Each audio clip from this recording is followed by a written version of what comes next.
and today we're going through page 13 of my nail stamping art portfolio. Not gonna lie, I'm really putting myself out there with this one. There's some like really deeply personal stories on this. And I'm wearing my Gwar shirt, so it's like a huge range of things going on. So I hope you'll bear with me and kind of have an open mind and open heart with what I'm gonna say. Also just lots of really pretty manicures on this one, so let's get started. Start off with something cute. This is from the MXM box with teddy bears, and I went through the trouble of using some chrome on here, 2 different colors of chrome, and I don't know, did I do a video of this? But I was playing with this flocking powder, and I was very surprised that it stamps on top of that, so especially these fine lines. So anyway, yeah, that was kind of a nice surprise, and I think those plates were super cute. And yeah, that's the mani I made for those. I really like this manicure. I've made it a couple times on earrings as well. I just love everything about it. I love the crackle background. I love this shimmer polish, and I love adding the yellow to the fur. It's just, I don't know. I just think it's a great manicure. It's super cute. These I made with a plate that CAD sent me. Sometimes CAD sends me some plates, and this is one of them.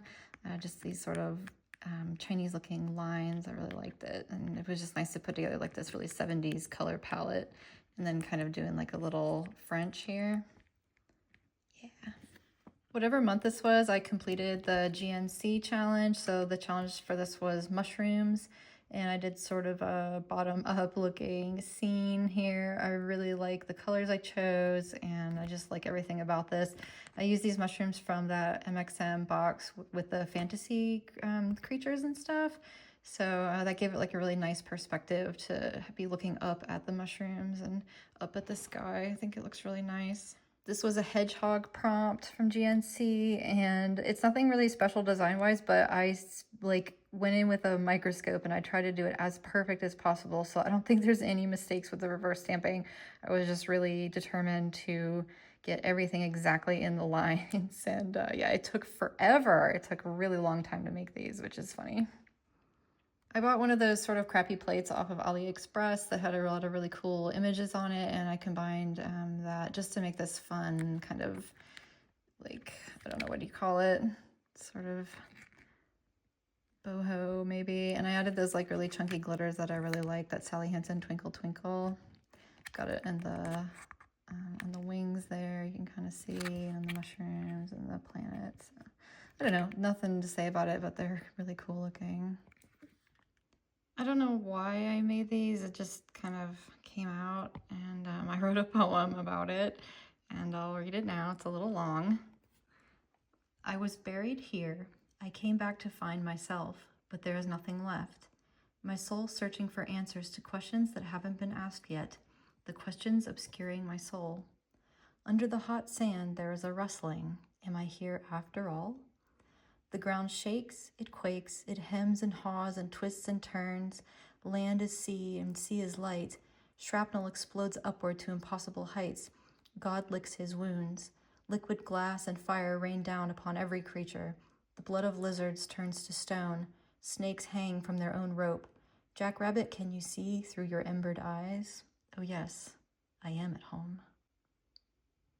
So yeah, kind of dramatic, but it actually makes sense based on what happened after this. So sometimes just like poetry just comes out of me, and I'm not really like a rhyming poetry kind of person, but I like kind of unrhymed prose, I guess. But that poem didn't make a lot of sense to me at the time, but as usual, it made a lot of sense after I wrote it. I really like poetry a lot, and I've written lots and lots of poetry, but I think my favorite poem that I've ever written is it's very short.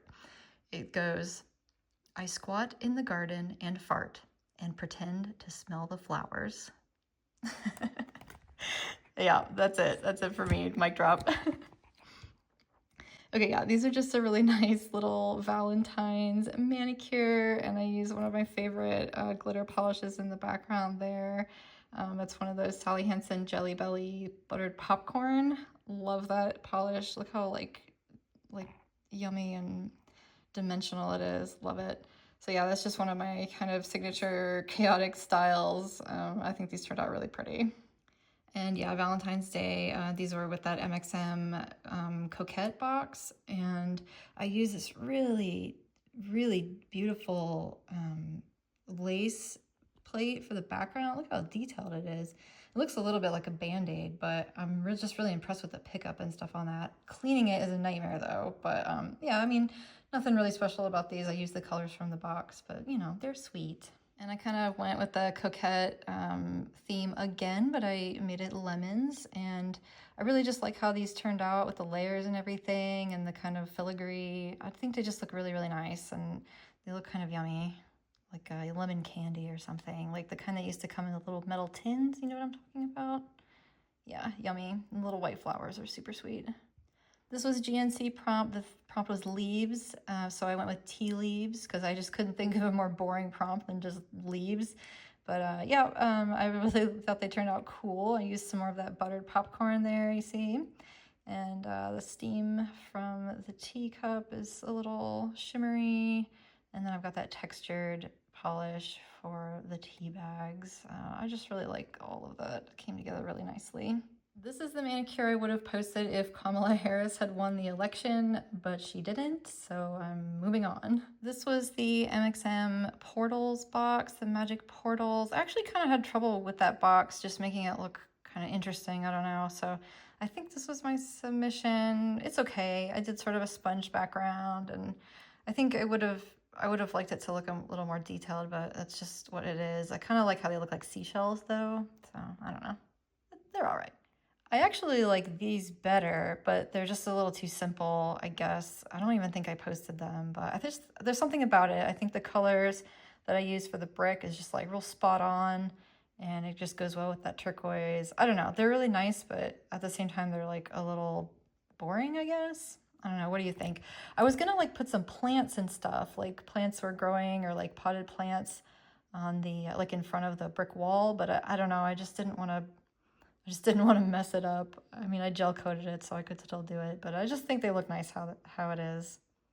This is very beautiful. This is with some layered plates that Maniology came out with, or a plate rather, just one. But yeah, it had some like figs and some kind of fall imagery. So I did my little chaos style again and did some kind of advanced shading in there. And I just think they turned out wonderful. This one looks really beautiful up close, like in macro and everything. Just got those beautiful glitters that I like to dry brush. So they've made an appearance on almost all of my videos lately. But yeah, this is just one of those that you can use some of my techniques to recreate. It looks more difficult than it is.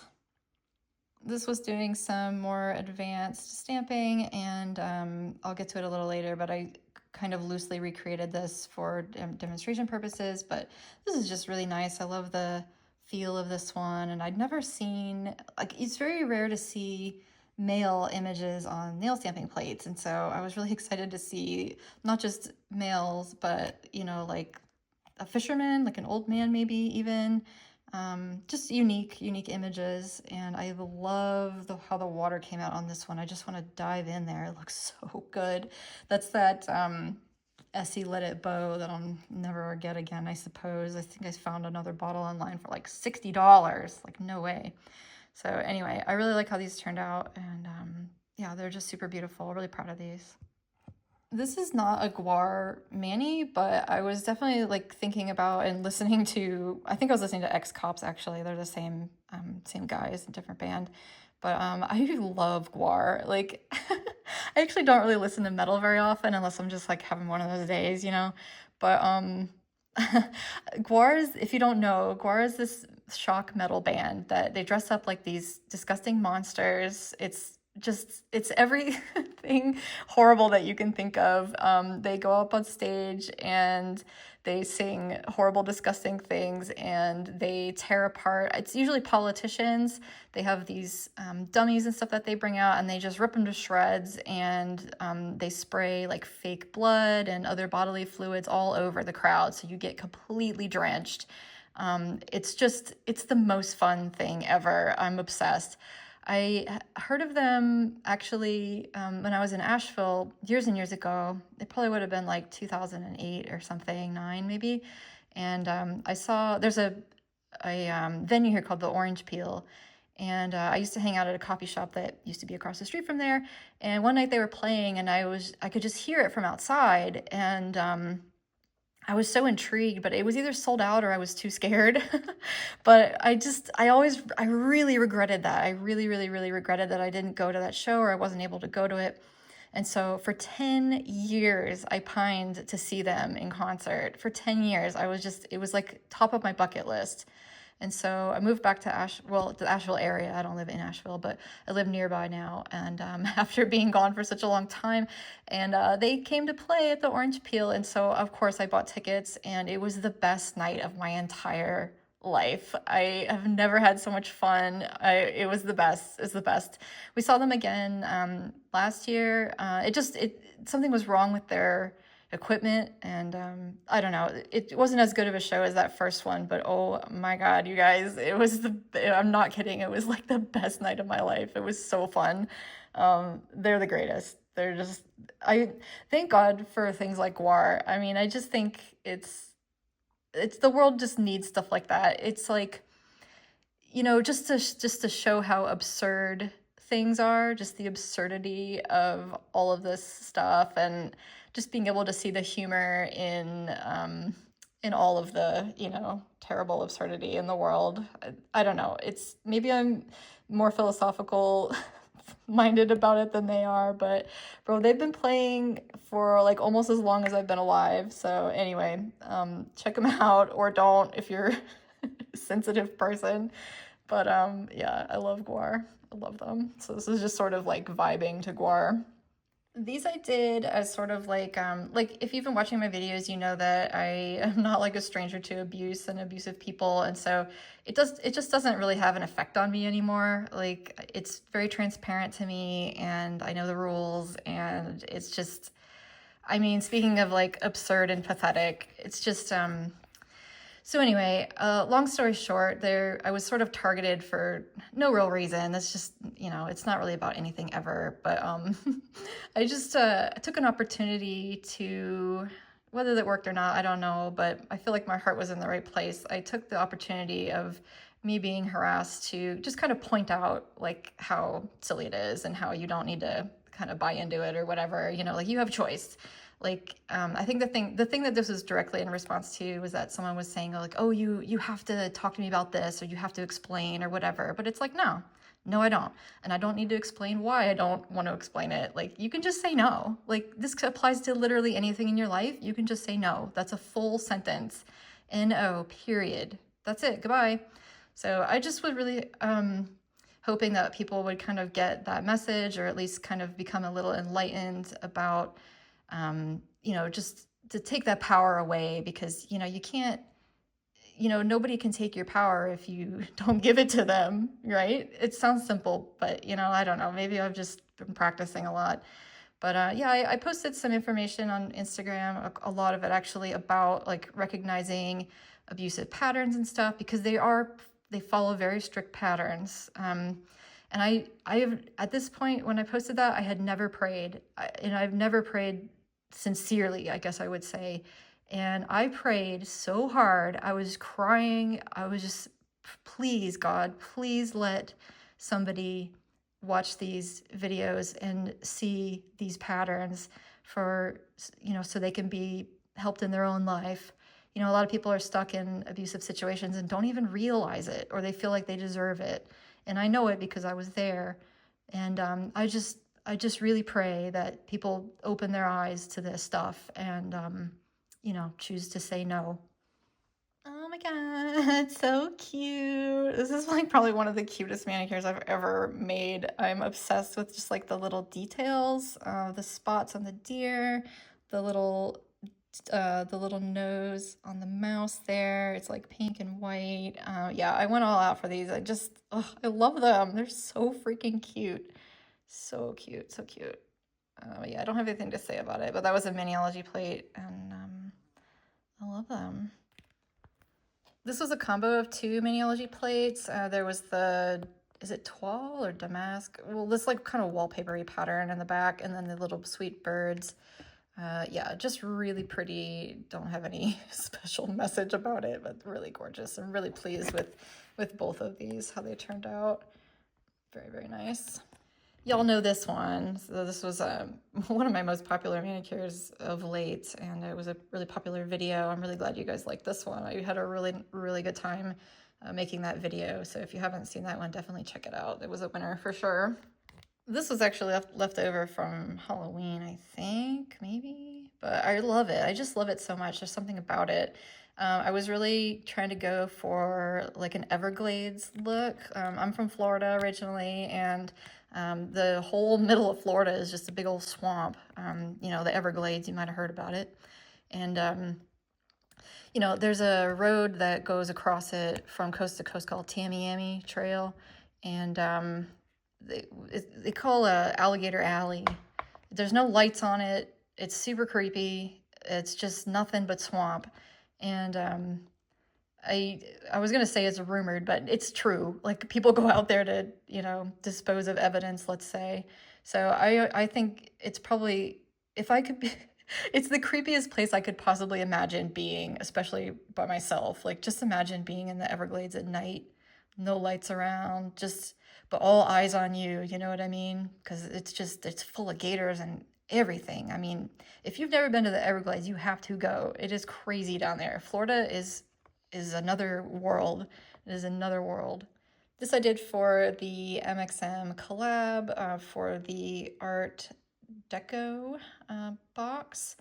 And yeah, I just wanted to combine this woman because she looked like it was just the right period. So yeah, and then I got that cute little F the past thing on there. Not really referencing anything, to be honest with you, but it did sort of fit in with the general like vibe of what was going on in my life at this time. But yeah, I just think they turned out kind of nice. I was like really impressed with these at the time, but now that I'm looking back on them, I'm kind of like, oh, I don't know, they're like a little muddy. Maybe I should put the gloss back on. I don't know.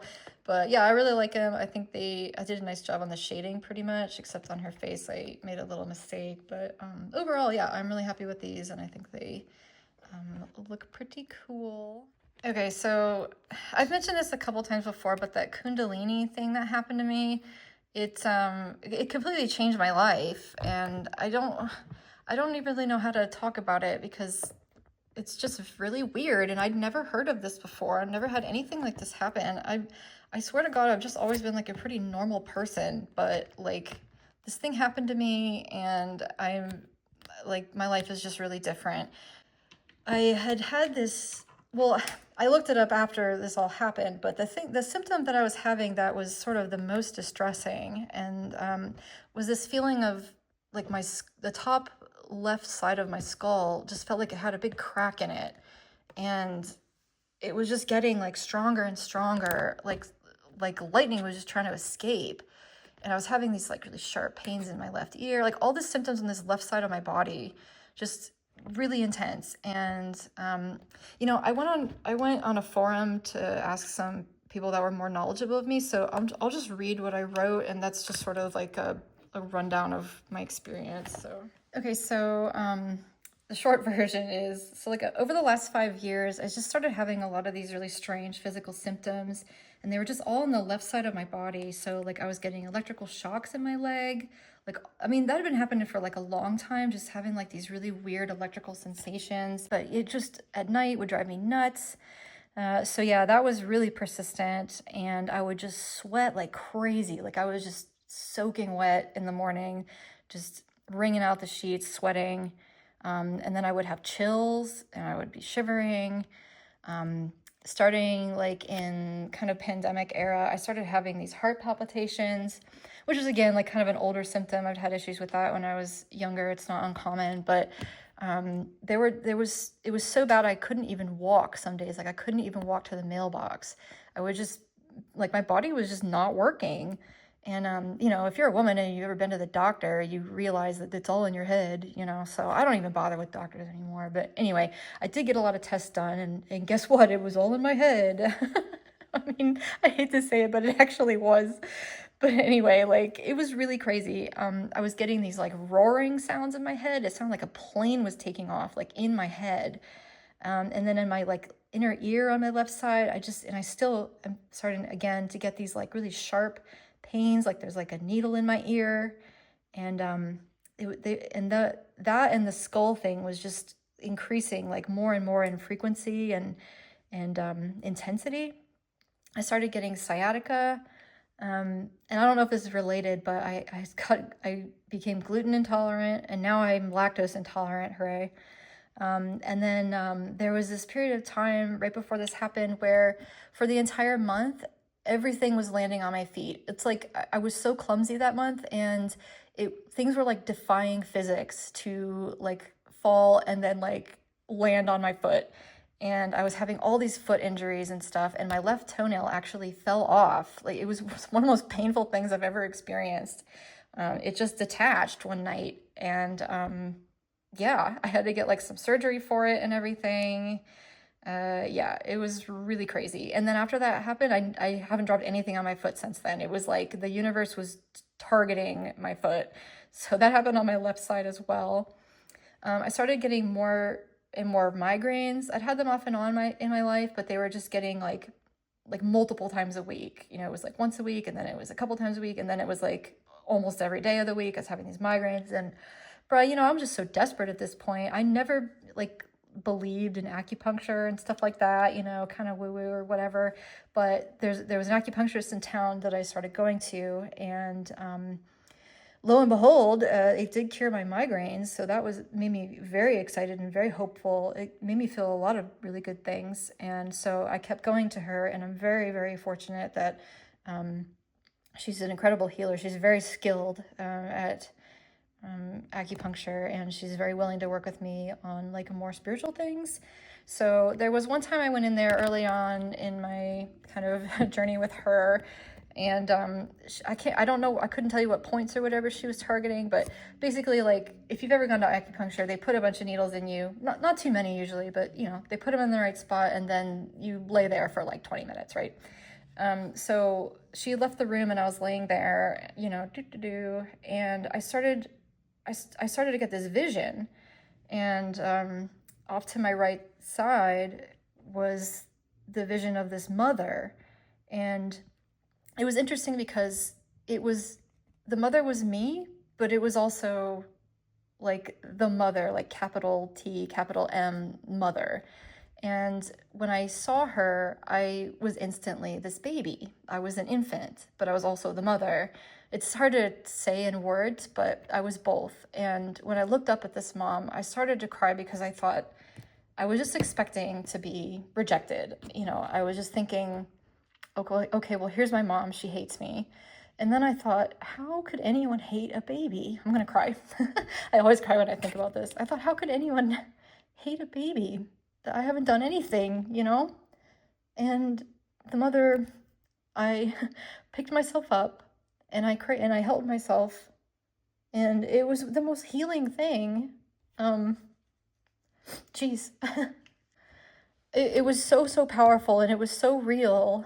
And I just felt this love, like this motherly love that I have literally never felt. And it was so overwhelming, and I felt so like cleansed by that. And when I went home, I painted, it's a digital painting, but I painted this painting, and I didn't know, like most things, I didn't know what it meant at the time, but I called it the exchange. And it makes sense now looking back on it. I mean, look, but so that's when I started to have this feeling of that crack in my skull, on the left side of my skull, the top part. And you'll see in that painting that sort of sharp point of light, which at the time I thought was maybe the acupuncture needle, and I suppose it is. I suppose it's both of those things, but I thought that's very interesting, that it was on the left side as well. Just that whole picture is very interesting. But so then, like I said, it was getting stronger and stronger, and it was just like lightning was in my head. And then one night in January, I felt like my head was going to actually split in half like an egg. I felt like I was going totally crazy. I thought I'm either going insane, or I'm having some kind of stroke or something. I'm having some kind of problem with my brain. And I was really terrified. My husband was here with me, but I'm just not the kind of person that seeks out help. I've never really like been around helpful people. I feel like my mission on earth was maybe to like not be helped. I don't know, like I gotta do this alone.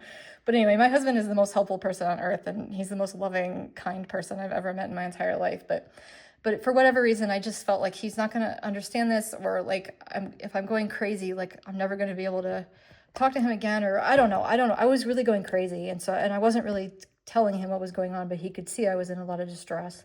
So I went upstairs. We have a guest room up there, which is nice and dark. And I went up there and I was just freaking out, for lack of a better word, asking myself a lot of these really tortured questions. And I'm a huge fan of asking myself tortured questions, especially questions about my past and everything. You know, I always got to know why and what and how and everything. And just too many tortured questions. So I was just obsessing about that, and they're running around in my head. And then all of a sudden, this sort of calm voice filled my head. It's not a voice, not an external voice. It's almost like telepathy or something. But it's not my voice. It's not coming from within me. It's an external communication. But it was very calm, and it said, "Hey, it's okay. You can have anything you want right now. You know, if you just ask for it." It was just it was a little cheeky, you know. And I thought, okay, well, smart guy. Okay, if that's so true, then show me a bear. Let me see one. And so I looked outside the window, and you guys, I am not kidding. There was a bear sitting there, a real life actual bear. And it's January, so they're usually hibernating.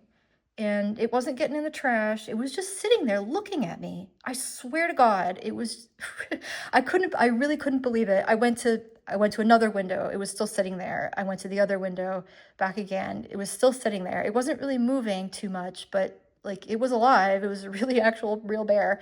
I just, you know, I couldn't believe it. And then I started really freaking out. Like that really was like, okay, that's it. I'm crazy now. Like I went crazy. And now I'm going to be living in crazy land for the rest of my life. And I started like, it was really upsetting. So I was hysterical, crying. So I was back on the bed and just, yeah, hysterical. And my husband was sitting there just wide-eyed, you know, wanting to help me, but not knowing what to do. And all of a sudden in front of me, this sort of black, this like sort of really deeply black, like blacker than the color black. It's just like a velvety black. It just filled the area in front of me. And there was this eyeball, this eye, not a menacing anything. None of it felt menacing or anything. It felt peaceful. In fact, it sort of stopped me. And this eye was just looking at me. It was a little scary because the eye was really big, and it was coming closer and closer and closer to me.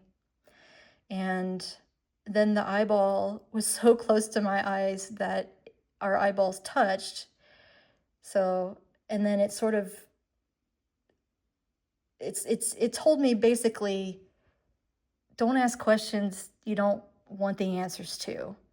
Basically, I stared into the void so hard that it stared back and told me to mind my own business. And then the eye touched me, and then it sort of merged with me. I don't know if I moved into it or it moved into me, but we sort of merged. And then I thought, that is the funniest thing I have ever heard in my entire life. And I just started laughing hysterically. It was sort of a combination of like crying and laughing, and it was just so funny. And then it was over. Everything just, the blackness was gone. I was back in the room. Everything looked normal. I felt normal pretty much. I was safe, you know, with my husband. And yeah, and that incident was over. So I was like, wow, okay, I guess I didn't die. Not sure if I'm crazy or not, but for the next couple of days after that, for like 48 hours, I felt this absolute, indescribable, words do not do justice to this feeling of bliss and oneness and connectedness. Just the remembering, not the knowing, but just remembering that, you know, we're all one, and, you know, God is love, and all of this. And I never believed in God, but I sure do now. I mean, geez, like I pray every day now. Like I just know that it's real. I was there. So I was given this gift of remembering that we're all one, remembering that we're all God, And, well, you know, maybe you don't know, I don't know. But anyway, another interesting side effect was that my fear of death is totally gone. I had been taking like 4 anxiety pills a day for anxiety, and a lot of it I realize now was this death anxiety. And I'm not afraid of it at all anymore. In fact, I can't wait. I feel like that's where my home is. I live there, you know? That's where I want to be. I'm going to cry again. Yeah, I mean, it was like being able to go home for a little bit. It was really, really powerful. And then after that, I couldn't eat anything but fresh fruit. I lost like 10 pounds immediately. I couldn't even drink coffee, which I drink coffee every day. And I just couldn't drink it, didn't want it. And I felt very like pure. And all of those traumas, those trauma from my past, gone. And like no attachments to any of that, to the abuse, to nothing. It's just dissolved. I don't feel like that's my identity at all anymore. It doesn't matter. And all those questions I've been asking they were silly. I know the answers. I know why. I mean, I used to love to entertain myself asking questions, but I already know now. I don't have any other big questions. So I got my answers, which is sort of nice, but this feeling kind of faded after a couple days, and I got so angry. Like I hadn't been this angry in a long time. And I just sort of felt like, you know, why was I shown this? And then just to be, you know, put back here where nobody wants anything to do with it. So, like I said, I've kind of been hesitating to tell this story, but I mean, I guess that's why I'm here, you know, it's my purpose, I suppose, is to share this.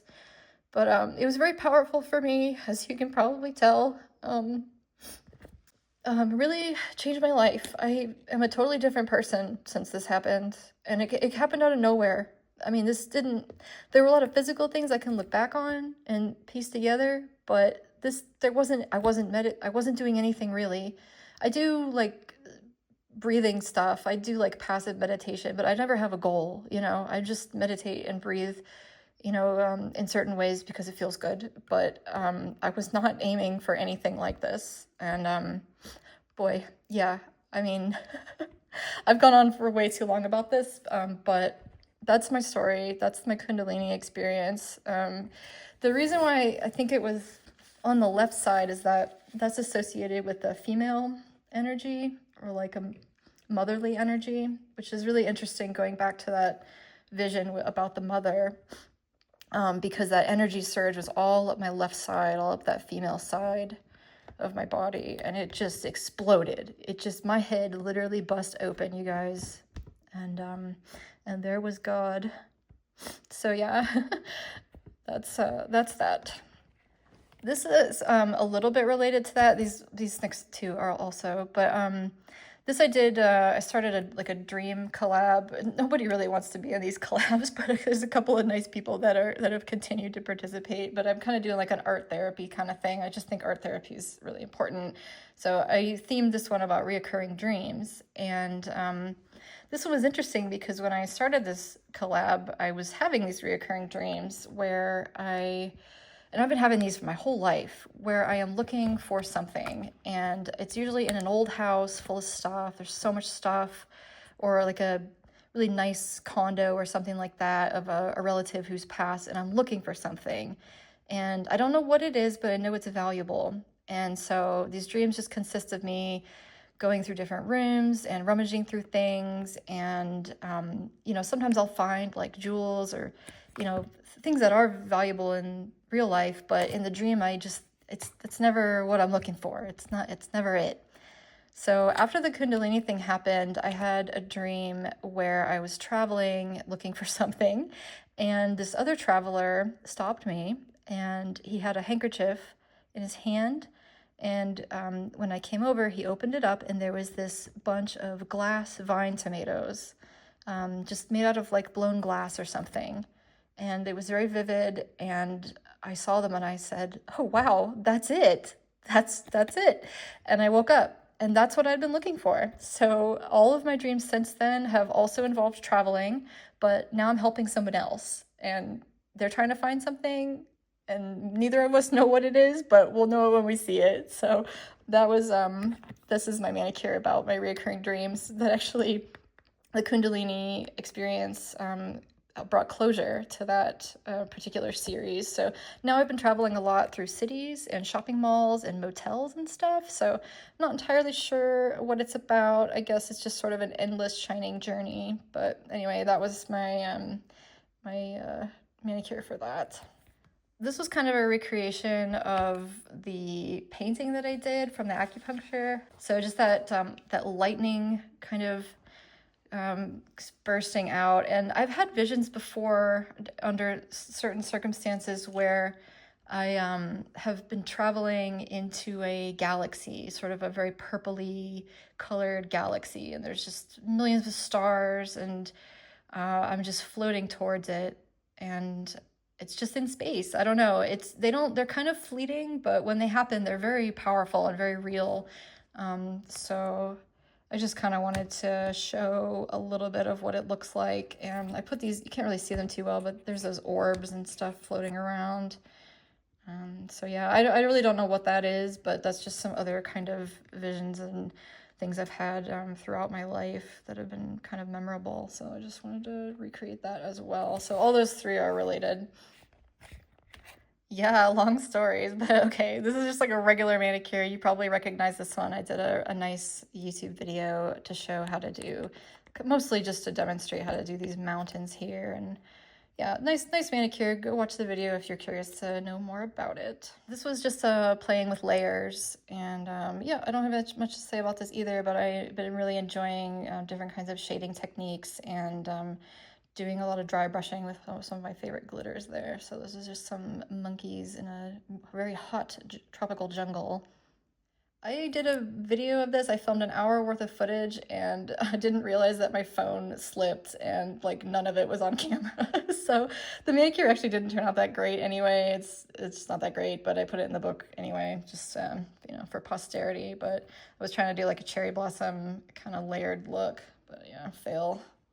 And then these bottom three are part of my like prayer for humanity. I did Syria and Sudan and Ukraine in the video. I also did Myanmar and Somalia. So yeah, there's just a nice prayer video. If you look back a few videos, there's just a nice kind of just prayer for humanity, for all the people who in the world who are facing adversity in different ways, usually because of silly things like war. So that's what that is. I decided to, well, of course I used the updated flag because the other flag was from Assad and they're, you know, bad guys. So I did like a traditional tile work that you might see over there, and then sort of like the dove of peace with the olive branch, and also they produce a lot of olives there. And then Sudan actually has more pyramids than Egypt, and I didn't realize that. So I did that, and I looked up about a lot of their traditional patterns and stuff, and then there's the symbol. So I don't know a lot about these countries, honestly, but I just wanted to spend some time meditating with them and learning about them and just sending out love to the people there. So that's what those are. And then, of course, everyone knows about Ukraine. So this was my Ukraine manicure that I did with a nice plate from Creative Shop, which is Ukrainian owned. So yeah, really nice. And that's it. That's my story, you guys. My really, really long story. Thanks for sticking with me. If you made it this far, let me know. And let me know what you think about these different manicures. Which is your favorite? I know there's a lot going on here. But yeah, I'd love to hear from you. And yeah, well, I have to say that I love you all very much. Now you know why. So thank you, my friends. We'll see you next time in the next video. Bye.